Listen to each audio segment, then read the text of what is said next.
Good morning students. आज हम लोग रसखान जी के सवैये की व्याख्या करेंगे। सूरदास तुलसीदास जी के पदों की व्याख्या हो चुकी है। आज हम लोग भक्ति काल के ही कवि हैं जिनका नाम सैयद इब्राहिम है। ये कृष्ण भक्ति के कवि हैं और ब्रज भाषा में ही इन्होंने रचना करी है और कृष्ण जी इनके आराध्य देव थे। तो इन्होंने सवैये और कवित्व की रचना करी है, उसकी आज हम लोग व्याख्या करेंगे। ध्यान से देखें। पहला पद है, मानुष हों तो वही रसखानी, बसों ब्रज गोकुल गाँव के ग्वारन। पहले तो ये ध्यान दें, सूरदास के जो पद थे उसमें सूर अथवा सूरदास वर्ड आया है तो पद पहचान लेंगे। इसी प्रकार से तुलसी में भी आप देखेंगे तुलसी शब्द आया है और रसखान के जो पद हैं उसमें रसखान वर्ड आया है। जितने भी सवैये आप देखेंगे सब में रसखान शब्द आएगा। काव्य सौंदर्य हमें लिखना होता है तो आप देखें मुक्तक शैली है, ब्रज भाषा है। सभी की जितने भी ये सवैये हैं, 6 सवैये आपके कोर्स में है और 2 कवित्व या 1 कवित्व है। तो जो 6 सवैये हैं तो छंद तो आपको स्पष्ट हो गया, सवैये लिखा ही हुआ है सवैये, तो सवैया छंद हो गया, सवैया छंद हो गया। इसके बाद मुक्तक शैली हो गई। मैं ऑलरेडी बता चुका हूँ कि प्रबंधात्मक शैली और मुक्तक शैली में क्या अंतर है। ब्रज भाषा हो गई। अलंकार अनुप्रास तो लगभग सभी में होता है। इसके अतिरिक्त जो अलंकार आएंगे और रस और वो अलग अलग छंद के हिसाब से बताए जाते हैं। गुण जो है वो भी अलग अलग बताया जाएगा। अब आप देखें, जो पहला छंद है, पहला सवैया है, इसमें भक्त ने मोक्ष नहीं मांगा है। उसने ये कामना करी है कि हे प्रभु, अगर हमारा पुनर्जन्म हुए तो हर जन्म में मैं क्या बनूं, इस बात की अभिलाषा को उसने व्यक्त किया है। कहता है, मानुष हों तो वही रसखानी, बसों ब्रज गोकुल गाँव के ग्वारन। और जो पशु हों तो कहा बस मेरो, चरो नित नंद की धेनु मजारन। अगर मैं मनुष्य रूप में जन्म हूँ, मनुष्य हूँ, मानुष हूँ, रसखान जी कहते हैं, तो अगर मैं मनुष्य रूप में जन्म हो तो क्या हो, बसों ब्रज गोकुल गाँव के ग्वारन। गाँव गोकुल गाँव में ग्वालों के साथ में मेरा निवास हो। क्यों? क्योंकि वहाँ पे मुझे आराध्य मेरे जो हैं श्री कृष्ण जी, उनका सानिध्य प्राप्त होगा।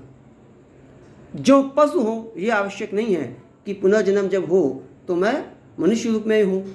तो अगर मैं किसी भी अन्य रूप में हो तो भी मेरे आराध्य का मुझे सानिध्य प्राप्त हो, ये इच्छा, यह कामना इस पद में की गई है। तो अगर मनुष्य ना हो, पशु हो, तो जो पशु हो तो कहा बस मेरो, चरो नित नंद की धेनु मझारन। तो नंद बाबा की गायों के बीच, धेनु माने गाय, उनके बीच में मैं चलूँ। क्यों? क्योंकि उन्हीं गायों को तो लेकर तो कृष्ण जी जाते थे चराने के लिए, तो मुझे उनका सानिध्य प्राप्त हो जाएगा। यह आवश्यक नहीं है कि पशु बनूं। अब और कौन कौन सी कल्पना है? पाहन हो, अगर पत्थर बनूं, पाहन ये तद्भव है, पाषाण इसका तत्सम होता है। पाहन हो तो वही गिरी को, तो उस पर्वत का पत्थर बनूं जो धरियो कर, जो हाथ में कर, हाथ छत्र, छाता बतसा बना लिया था, छत्र बना लिया था, पुरंदर धारण। यहाँ पर प्रसंग है, इंद्रदेव नाराज हो गए थे और उन्होंने जल वृष्टि करी ताकि पूरे गांव को डुबो देंगे। तब इन्होंने गोवर्धन पर्वत को उठा लिया था और सभी जो गांव के वासी थे उसके नीचे आ गए थे और उनकी रक्षा हुई थी, प्राणों की रक्षा हुई थी। तो उसी प्रसंग को यहाँ पे लिया कि अगर मैं पत्थर बनूं तो उसी पर्वत, गोवर्धन पर्वत का बनूं जिसको आपने अपने हाथों पे धारण किया था। पुरंदर धारण, पुरंदर इंद्र, इंद्र की धारों से रक्षा हेतु है, अपने हाथों में जिस पहाड़ को आपने, जिस पर्वत को आपने धारण किया था, तो मैं उसी पर्वत का पत्थर बनूं। और जो खग हो तो बसेरो करूं, अगर पक्षी बनूं तो मैं कहाँ पे बसेरा करूं? मिली कालिंदी कूल कदम्ब की डालन। कालिंदी यमुना जी, कूल किनारा, यमुना जी के किनारे कदम्ब के पेड़ के, जहाँ पर टेक लेकर के बंसी बजाते थे कदम्ब के नीचे भगवान, उस कालिंदी के, यमुना जी के किनारे कदम के वृक्ष के ऊपर हमारा बसेरा हो, अगर मैं पक्षी बनूं। तो हर हाल में पुनर्जन्म जब हमारा हो तो मुझे अपने आराध्य देव का सानिध्य प्राप्त हो, ऐसी इच्छा की गई है। गे पद है, गा सकते हैं बड़ी आसानी से, व्याख्या में गाया नहीं, लेकिन पढ़ाई को बोझा मत समझें, एंजॉय करके पढ़ें तो बड़ा आनंद आता है और व्याख्या भी अच्छी होती है। ध्यान दें।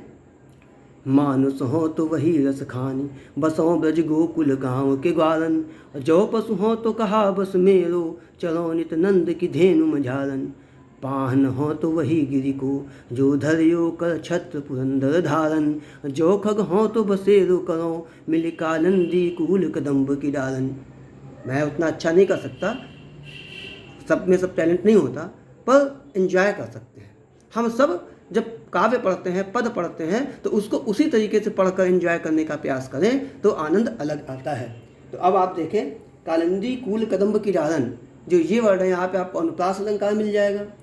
रस, अब देखें भक्ति रस, जब ईश्वर की आराधना प्रार्थना है तो शांत रस हो गया, भक्ति रस कह सकते हो, शांत रस कह सकते हो। और जहाँ पर शांत होगा तो वहाँ पर गुण होता है प्रसाद। मैंने आपको बताया था 3 गुण, प्रसाद, ओज और माधुर्य। जहाँ वीरता की बात होती है, उत्साह की बात होती है, तो वहाँ पे हम लोग ओज कहते हैं। जहाँ पर श्रृंगार की बात होती है, मधुरता की बात होती है, अभी आगे आएगा इसमें, वहाँ पर माधुर्य होता है। और जहाँ पे शांत होता है, जहाँ भक्ति की बात होती है, वहाँ पे प्रसाद गुण होता है। तो इस प्रकार से यहाँ पर हम देखते हैं कि प्रसाद गुण है, छंद सवैया है, और अलंकार जो है अनुप्रास है, तो मुक्तक शैली है, ब्रजभाषा है, छंद सवैया है, वो तो ऑलरेडी आपको लिखा हुआ है। तो 2 नंबर इसका होता है काव्य सौंदर्य का, इस बात को आप ध्यान दें। संदर्भ, प्रसंग और व्याख्या, पूरा डिटेल से इसका व्याख्या होती है। अब हम लोग इसका 2 स्टेंजा का एक वीडियो बनाएंगे, एक स्टेंजा और हम लोग कर लेते हैं। तो छंद नंबर जो 2 है इसको भी हम कर लेते हैं। आज गई हुती भूल ही हो, ध्यान दें, इसको भी हम लोग पढ़ लेते हैं। यहाँ पर वात्सल्य रस है। यहाँ पर प्रसंग है कि एक गोपी जो है दूसरी गोपी से, अपनी सखी से, माता यशोदा के उस सुख का वर्णन कर रही है जिसमें वो अपने बालक कृष्ण का श्रृंगार कर रही हैं। तो वो अनुपम सौंदर्य को देखकर आती है और अपनी सखी को बताती है। क्या बताती है, इसको आप देखें। आज गई हुती भोर ही हो माने मैं, भोर माने सुबह, बहुत प्रातः, मैं गई थी, गई होती कहाँ थी? रसखान मैंने आपको बताया कि रसखान के पद हैं तो सब में रसखान वर्ड आएगा। रई वही नंद के भव नहीं, रई बताया था राजा, एक जब सूरदास का पद बताया था तब भी आया था उसमें, चरण कमल बंदो हरि राई राजा। तो नंद राजा, नंद जी के घर में, भवन में मैं गई थी। कब? सुबह सुबह। सखी कहती है एक ग्वालन दूसरे से कि आज सुबह सुबह ही मैं नंद बाबा के घर गई थी। वाह को जियो जुग लाख करोड़, उसका जो बेटा है जियो, हृदय का टुकड़ा जो है, लाख करोड़ साल जिए। जसुमति को सुख जात कहो नहीं, जो जसुमत माता का जो सुख था, अपने बालक का जो वो श्रृंगार कर रही थी, खिला रही थी उसको, तो वो सुख मुझे बताते नहीं बनता। और उसका बेटा यानी कृष्ण जी जो है लाखों करोड़ों साल जिए। अब क्या कर रही थी माता यशोदा, उसका वर्णन है। तेल लगाई के अंजन, बच्चे के तेल मालिश करते हैं, काजल लगाते हैं, अंजन काजल, तो तेल लगाया, शरीर में मालिश करी, काजल लगाया, और भौं है बनाई ढिठौ नहीं। और भौं में आप देखते हैं ना, जब बच्चे के तेल मालिश करते हैं तो आटे की लोई फिराते हैं भौं पे ताकि बाल और पूरे शरीर में फिराते हैं ना है। और ढिठौना जो होता है, जो काला टीका लगा देती हैं माताएं माथे पे है ताकि उस बालक को नज़र ना लगे। तो माता यशोदा जो है तेल मालिश करके, काजल लगा के, भौंवे पे लोई वगैरह फिरा कर उसे क्या करती हैं, ढिठौना लगा देती हैं ताकि बुरी नज़र से बालक बचा रहे। और डार हेमलिन हार निहारत, हेमलिन सोने का हार पहनाकर, वारत ज्यों पुचकारत छौ नहीं, उसको निछावर, वारना मतलब उसकी बलैयाँ लेती हैं और उसको पुचकारती हैं, छौ नहीं को ना बच्चे को। तो उनका जो ये सुख है वो बताते नहीं बनता है। आज प्रातः मैं उनके घर गई थी और वो अपने बालक का श्रृंगार कर रही थी। तो वह श्रृंगार का वर्णन सखी ने दूसरे से बताया है। यहाँ पर आप देखें वात्सल्य रस हो गया और माधुर्य हो गया। गुण देखो, मधुरता की बात आ गई। श्रृंगार हो या वात्सल्य हो, संयोग वात्सल्य यहाँ पर हो, जैसे श्रृंगार के 2 भेद होते हैं वैसे ही वात्सल्य के भी 2 भेद होते हैं। यहाँ पे संयोग श्रृंगार है, संयोग वात्सल्य है। है ना। तो यहाँ पर आपका जो रस है वात्सल्य रस है। ब्रज भाषा सबके लिए मैं बताया था, शैली जो है वो मुक्तक रहेगी, सबके लिए रहेगा। छंद सवैया है तो छयो सवैया है तो छंद सवैया रहेगा।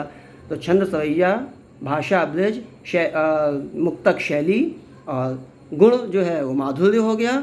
और अलंकार देखो अंत्यानुप्रास तो सभी में है, लास्ट में आप देखो भवन ही नहीं, अनुप्रास तो सब में होता ही होता है। तो अनुप्रास अलंकार हो गया।